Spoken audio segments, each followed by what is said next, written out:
दोनों बहू आपस में लड़ना झगड़ना भी शुरू कर दी। जब लड़ना झगड़ना शुरू कर दी, एक एक बात को लेकर के लड़ रही हैं, एक एक बात को लेकर के लड़ रही हैं सब आपस में दोनों बहू। इन लोग का झगड़ा खत्म नहीं हो रहा। अब बूढ़ी माँ क्या करती थी, सीधे अपना खुरपी हंसुआ उठाती थी, चली जाती थी खेत में काम करने। कि न रहेंगे और न देखेंगे इन लोग का झगड़ा। झगड़ो गृहस्थी करो। दोनों बेटा बाहर हैं, हम ही 3 लोग हैं, 3 लोग का खाना बनाना है। अब कौन ज़्यादा काम है। अब बूढ़ी माँ आए तो सब झगड़ती रहें, न बोले कुछ। बोलने से कोई फायदा नहीं होगा। और फिर सोच रही हैं कि बड़ी वाली को जरा समझाएं, काजनी समझ जाए। तो कह रही हैं कि जा करके उसके पास कह रही हैं, देखो बेटा तुम बड़ी हो तो ही समझ बुझ के रहा करो, समझ बुझ के रहो। वो छोटी है, उसके मुंह मत लगो, उसको बहन समझ लो कि मेरी बहन कह रही है कोई बात, 2 बात बर्दाश्त कर लो। घर में किचकिच करना अच्छी बात नहीं है। तो बड़ी वाली कह रही है, हाँ हाँ हम ही को समझेबे करेंगी। तुम बड़ी हो तो जूता खाते रहो, सबका काम करते रहो और जूता खाते रहो। ये हमको मत समझाइए, रहने दीजिए समझाने को। अब चुप हो गई बूढ़ी माँ। फिर वैसे ही सब लड़ रही हैं दोनों। कुछ दिन बाद सोच रही हैं कि एक बार छोटी को भी समझा के देखते हैं, कि जाने यही समझ जाए। छोटी के पास जाती हैं, छोटी बहू के पास, कहती हैं बेटा देखो तुम बहू हो, छोटी बहू हो। वो तो पहले की आई है, बहुत घर गृहस्थी की, बहुत काम धंधा की। तुम छोटी हो, तुम ही अपनी बड़ी बहन समझ करके माफ़ कर दो और समझ बुझ के रहो। लड़ाई झगड़ा मत करो, घर में लड़ाई करना अच्छी बात नहीं होता है। तो छोटी वाली भी लाल हो गई एकदम, उनके ऊपर गुस्सा हो गई। हाँ हाँ हम ही को तो समझेबे करेंगी, वो बड़ी है, उनको नहीं समझाई, हमको समझाने चली आई। हम छोटे हैं तो हमका सबका सुनते रहे, सबका बर्दाश्त करते रहे, सबका काम करते रहे। हम नौकरानी बन के आए हैं। हम ये सब हमको समझाना रहने दीजिए, हमको मत समझाइए, हमको मत समझाइए, रहने दीजिए। वो भी तड़क गई, वो भी नहीं मानी। तब बूढ़ी माँ कहीं कि छोड़ो, अब हम किसी को नहीं समझाएंगे, जाओ खूब लड़ लो, खूब लड़ लो। शिव गुरु ऐसा दया किए थे कि मेरे घर में इतनी शांति थी, इतनी अच्छाई थी। एक का हो गया कि 2 लोग 2 घर से आई, अब बस कचरा मचर चालू हो गया। छोड़िए, हमको क्या करना है। जब तक रहना है घर में रहेंगे, नहीं फिर तो खेत में चले जाएंगे। अब बूढ़ी माँ गई खेत में उस दिन, अपना खुरपी हंसुआ ली, अपना चली गई खेत में। और खेत में अपना रो रही हैं, काम कर रही हैं, रो रही हैं, काम कर रही हैं। तब तक एक बहुत बड़ा विशाल नाग आ करके फन काट के खड़ा हो गया। अब भाई बहन सोचिए कि यदि अपने पर भी वो बात लागू करता है कि अचानक से बहुत बड़ा विशाल नाग आ करके सामने फन काट के खड़ा हो जाएगा, तो हम सबका क्या हालत होगा। तो आदमी एकदम हदस जाएगा, डर जाएगा ना एक घड़ी के लिए। तो बूढ़ी माँ भी एकदम सन्न रह गई। अब वो नाग आया, फन काट के खड़ा हो गया। तो अभी डरने लगी कि अब न भाग पा रही हैं और न तो कुछ बोल पा रही हैं, एकदम चुपचाप हैं। तो नाग खुद बोल रहा है कि माँ तुम डरो मत, मेरी माँ के समान हो, तुम डरो मत। मैं तुमको डराने के लिए नहीं आया हूँ। हमको बहुत तेज भूख लगा है, मैं इसलिए आया हूँ। हमको कुछ खाने पीने का सामान दे दो। तो कह रही है, बेटा आज तो हम घर से निकल चुके हैं, आ चुके हैं, अब दोबारा जाएंगे तो दोनों बहुएं शंका करेंगी कि कुछ लेने आई हैं। अब आज तो रहने दो, अब हम कल आएंगे बेटा, तो तुम्हारे लिए आज का दिन बर्दाश्त कर लो, कल हम तुमको दूध जरूर लेके आएंगे। तो अब सोचती हैं कि दोनों लड़ रही हैं, दोनों लड़ के अलग अलग खाना बनाना शुरू कर दी। दोनों अलग अलग खाना बनाने लगी। तो कह रही हैं, किसके रसोई में से दूध चुराएं। तो सोच रही हैं छोटी वाली में से चुराएं कि बड़ी वाली में से चुराएं। अब बड़ी वाली में से 1 लोटा दूध जाती हैं, उसके रसोई में से 1 लोटा दूध निकालती हैं और लेके खेत पर चली जाती हैं। और जाके नाग को दे देती हैं, नाग पी लेता है, बड़ा खुश होता है। इसी तरह रोज करती हैं। एक दिन बड़ी वाली में से निकालती हैं, एक दिन छोटी वाली में से निकालती हैं। अब दूध के लेके झगड़ा होना शुरू हो गया घर में। वो कहती है तू हमारा दूध चुराती हो, वो कहती है तू हमारा दूध चुराती हो। तो वो कहती है हम का चोटिन तुमको नजर आते हैं। तो वो कहती है का हम चोटिन नजर आते हैं, कहीं हमारा दूध कैसे रोज कम हो जाता है। तो वो कहता है हमारा भी तो कम होता है। छोटी वाली कहती है हमारा भी तो कम होता है। बड़ी वाली कहती है हमारा भी रोज कम होता है। तो कहें देखो, न तुम चुराती हो न हम चुराते हैं, तो होता क्या है, हम ही दोनों लोग न रहते हैं घरवा में। एक माँ जी है, माँ जी तो खेत में चली जाती है, तो हो सकता है माँ जी चुराती हो और माँ जी आवे तो ये फैसला हो। तो कहे नहीं, माँ जी से पूछने पर माँ जी बिगड़ जाएंगी, माँ जी ऐसे बताने वाली नहीं है। चलो अब छुप के देखा जाए दोनों लोग, आपका भी कम हो रहा है, हमारा भी कम हो रहा है, न आप चुरा रही हैं न हम चुरा रहे हैं। चलो दोनों लोग छुप के देखा जाए कि ये दूध जाता कहाँ है, कौन चुराता है। अब बूढ़ी माँ का तो रोज का आदत बना है, नाक को दूध पिलाना है तो कभी इधर से कभी उधर से। अब ये बड़ी वाली के कमरा में किचन में घुसी हैं, 1 लोटा दूध भर ली, अब भर के आंचल से ढक के लेके जाने लगी। तो जब जाने लगी तो दोनों बहू पीछे लग गई, पीछे पीछे जा रही हैं कि ये देखिए दूध किसको पिलाती हैं, कहाँ लेके जाती हैं दूध, किसको देने जाती हैं दूध। तो धीरे धीरे धीरे धीरे खेत पर पहुंची और वहाँ उतना बड़ा विशाल नाग, उसके सामने दूध रख दी, वो पी लिया। अब दोनों बहुएं दूर से देख करके ठहाका लग गया है दोनों को, एकदम ठहाके खड़े रह गई। कहीं ओह ये मेरी सास है कि डाइन है भैया, ये हम लोग के बच्चों का हिस्सा, हमारा हिस्सा का दूध लिया करके ये सांप को दूध पिला रही है। जो कहावत है कि सांप को दूध पिला रही है, सांप तुम्ही को डसेगा, तो ये तो सांप को दूध पिला रही है, इनके फेवर में हो जाएगा।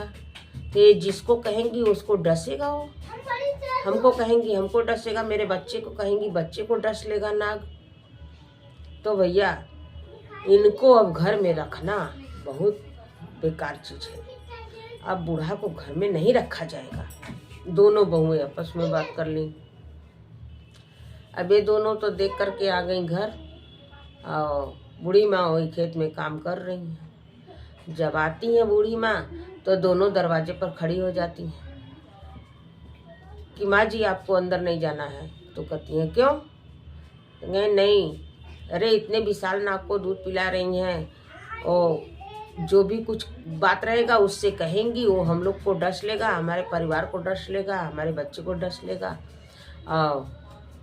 आपको घर में नहीं रहना है, जहाँ मनो तहाँ जाइए, हम अब घर में हम लोग नहीं रहने देंगे आपको, आप जाइए जहाँ मनो तहाँ जाइए। जब आपको नाग को दूध पिलाना है, सांप को दूध पिलाना है, मेरे बच्चे नहीं दिखाई दिए, मेरे बच्चे को तो कभी दूध नहीं पिलाई हो, जा रही हो सांप को दूध पिलाने। अब बूढ़ी माँ का सब साड़ी कपड़ा लिया करके बाहर सब फेंक दो, दोनों बहुएं कहीं जाइए। अब वो अपना कपड़ा वपड़ा समेटी बांध ओंध के रोते हुए खेत पर पहुंची। नाग देखा तो कह रहा है, क्या हुआ माँ, क्यों रो रही हो? क्या करें बेटा, हम दूध ले आए थे कल और रोज ले आते हैं। एक दिन छोटी वाली के किचन से, एक दिन बड़ी वाली के किचन से ले आते हैं, दोनों अलग अलग रहती हैं। अब कल हमारी बहू देख ली बड़ी वाली, तो दोनों आपस में पलान करके यहाँ पीछे पीछे आई, देख करके गई, दूध पीते हुए देख ली तुमको, तो जा कर के क्या कह रही हैं कि और नाग को दूध पिला रही हैं, किसी को भी डसवा सकती हैं। हमारे घर में जगह नहीं है आपके लिए, चलिए जाइए बाहर, हमारा साड़ी कपड़ा सब फेंक। अब बूढ़ी माँ रो रो के नाग से कहने लगी। तो नाग कह रहा है, माँ रो मत, चलो हम तुमको लेके चल रहे हैं अपने गुरुजी के यहाँ।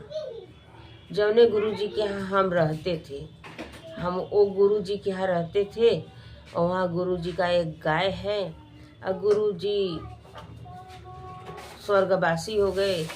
उसी दिन से हम इधर उधर भटकने लगे, भटकते भटकते हम आपके पास आए, तो आप मेरी माँ की जैसा मानती हैं हमको। तो बूढ़ी माँ को लेकर के वो वहाँ गया। तो कहे, माँ यहाँ रहोगी तो एक गाय है, उसको खिलाओगी पिलाओगी, वो दूध देगी, तो आप भी पी लेंगी, हम भी पी लेंगे, कुछ मिले ना मिले हम लोग दूध में पी के रह जाएंगे। अब ज़्यादा देर नहीं है, 21 साल का होंगे तो हम खुद ही इंसान हो जाएंगे। 21 साल का श्राप है, कोई श्राप दे दिया था मेरे पिता को कि तुमको नाग पैदा होगा, 21 साल बाद वो बेटा बनेगा, दान पुण्य करोगे तब वो बेटा बनेगा, और तुम्हारा बेटा पैदा होगा तो तुम उसको बेटा नहीं कह पाओगे, वो नाग होगा। कोई दे दिया था, वो बद्दुआ दे दिया था। तो चलो माँ को लेकर के कुटिया पर पहुँचा। वहाँ अब वहाँ एक गाय थी, वहाँ गाय को खिलाने पिलाने लगी माँ, बूढ़ी माँ। और फिर गाय दूध देती थी, अपना दोनों पीते थे। वहाँ शंकर भगवान का मंदिर था, पूजा करती थी, और शिव चर्चा में जाने लगी, अपना आराम से रहने लगी वहाँ। कुछ ही दिन के बाद जब ये देख रही है, दूध लेके जा रही है नाग को देने के लिए, तो देख रही है कि नाग का केचुर अलग पड़ा है। बूढ़ी माँ देख रही है कि नाग का केचुर अलग पड़ा है, 21 साल का लड़का ऐसे अलग खड़ा है। तो देख के तो पहले सन्न हो गई, फिर उनको याद आया कि नाग बेटा कहा था कि 21 साल का जे दिन हम हो जाएंगे वो दिन इंसान हो जाएंगे माँ, और फिर कोई चीज़ का दुख नहीं होगा। तो लग रहा है 21 साल का बेटा हो गया। तो कह रहे कि हाँ माँ, मैं 21 साल का हो गया, 21 साल का हो गया, अब हमको अपने देश चलना चाहिए। मैं ये नगर के राजा का लड़का हूँ, और किसी के श्राप से मैं सांप बन करके राजा के यहाँ पैदा हुआ था। अब मेरे पिता खुद ही जाके जंगल में हमको छोड़े थे, तो मैं ऋषि मुनि के कुटिया पर था, फिर कुछ दिन आपके यहाँ था, 21 साल पूरा हो गया। अब आते हैं, अब वो राजा का लड़का राजा की तरह। गांव में आते ही सब लोग कह रहा है कि भाई तो राजा की तरह लग रहा है, ये तो राजा का लड़का लग रहा है, राजा का लड़का लग रहा है, जैसे एकदम राजा के पड़ा है। सब ऐसे ऐसे कहने लगे। तो कह रहे हैं हाँ हम राजा का लड़का है, राजा का लड़का ही है। और धीरे धीरे करके जाते हैं, वहाँ दरबान लोग फिर अंदर ले जाते हैं राजमहल में। राजमहल में जाते हैं, माँ बाप के सामने तो माँ बाप रोते रोते अंधे हो चुके थे। तो कहते हैं माँ मैं आ गया, पिताजी मैं आ गया, मैं 21 साल का हो गया। तो जो ही ऐसे कहते हैं उन लोग का आँख खुल जाता है, आँख खुल जाता है, प्रणाम करते हैं, कहते हैं माँ मैं 21 साल का हो गया, पिताजी मैं 21 साल का हो गया, मैं आ गया। आप हमको जंगल में छोड़े थे तो मैं ऋषि मुनि के कुटिया पर रहते थे, फिर वहाँ से ऋषि मुनि का देहांत हो गया तो मैं ऐसे भटकते भटकते एक विशाल वृक्ष था उसके पास गए, फिर माँ को पा गए वहाँ खेत में। माँ हमको दूध पिलाती थी। ये माँ है, ये मेरी माँ है, ये पैदा करने वाली माँ है, ये पालने वाली माँ है, ये दोनों माँ हमारी है। राजा साहब बहुत खुश हुए कि चलिए मेरा बेटा कैसे हुआ आ गया, मेरे बुढ़ौती का सहारा आ गया। अब राजमहल में खुशहाली का ठिकाना ना रहा, राजमहल में खुशी का ठिकाना ना रहा। अब लड़का कहा कि देखिए ये मेरी माँ, ये राजमाता कह के पुकारी जाएंगी, इनके राजमाता के नाम से पूरे गांव के लोग जानेंगे, ये तो मेरी माँ है। ये तो उनको राजमाता कह करके लोग पुकारते थे। देखिए महेश्वर शिव गुरु का दया कहाँ से कहाँ बरस रहा है। वो राजमाता बन गई महल की, बूढ़ा माँ।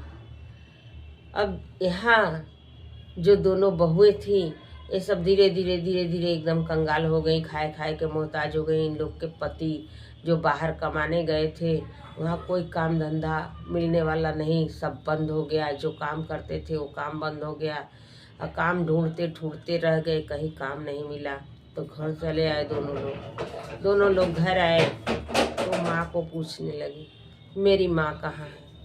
तो ये सब दोनों लोग बताने लगी कि आपकी माँ तो विशाल नाग को, एक नाग था उसको दूध पिला रही थी, और नाग जब इशारा करती तो मेरे बच्चे को काट लेता, मेरे को काट लेता, आपको काट लेता, इसलिए हम लोग भगा दिए। तो दोनों लड़के रोने लगते हैं कि बताइए मेरी माँ इतने कष्ट से हम लोग को पाली या तू लोग भगा दी।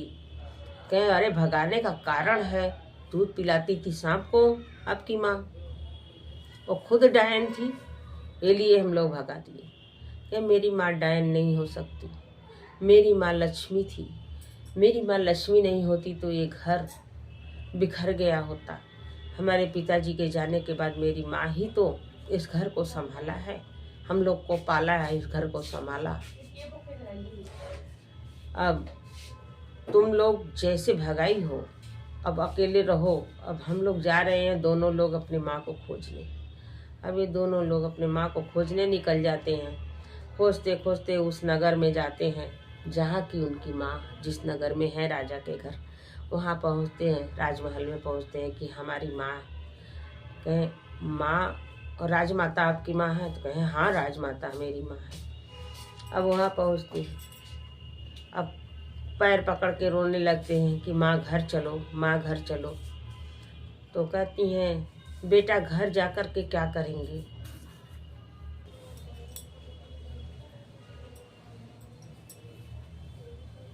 तो बेटा कहने लगा कि मेरी माँ यहाँ रहती है, मेरी माँ राजमाता मेरी माँ है।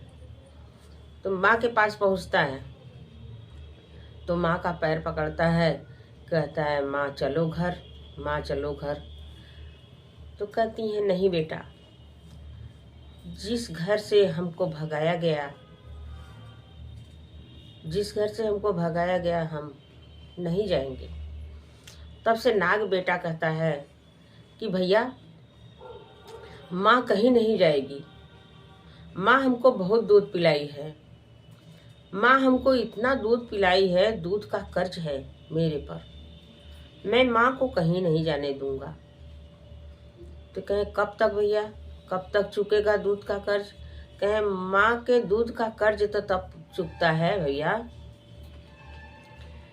कि जब माँ का अंतिम संस्कार करेंगे और माँ का अच्छे से काम क्रिया करेंगे, ब्राह्मण विदाई करेंगे, तब दूध का कर्ज अदा होगा। तो वो रोने लगते हैं दोनों भाई रोने लगते हैं जो परदेश से आए हैं। तो नाग बेटा कहता है कि देखो भैया, माँ को ले जाना चाहते हो तुम नहीं ले जा पाओगे।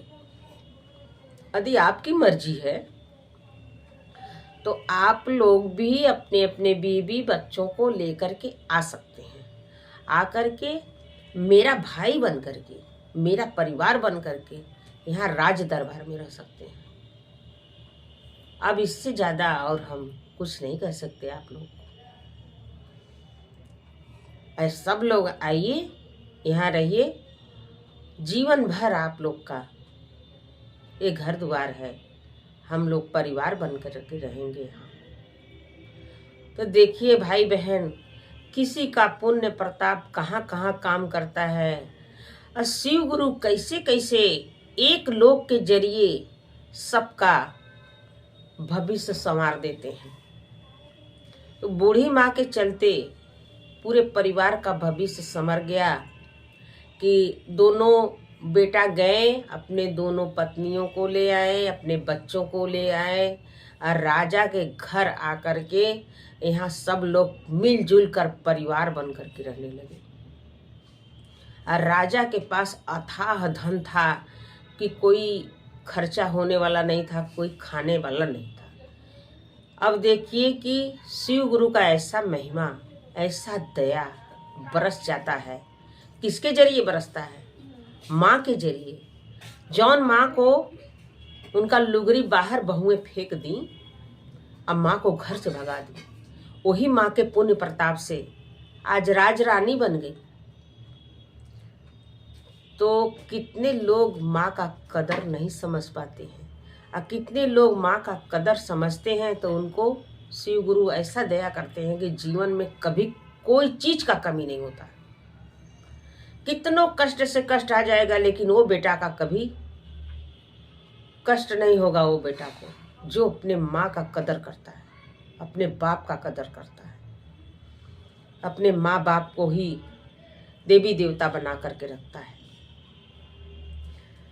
तो गुरु भाई बहन, ये चर्चा पसंद आया हो, ये कथा पसंद आया हो तो मेरे वीडियो को लाइक करें, शेयर करें, सब्सक्राइब करें और कमेंट में हर हर महादेव जरूर लिखें। नमः शिवाय।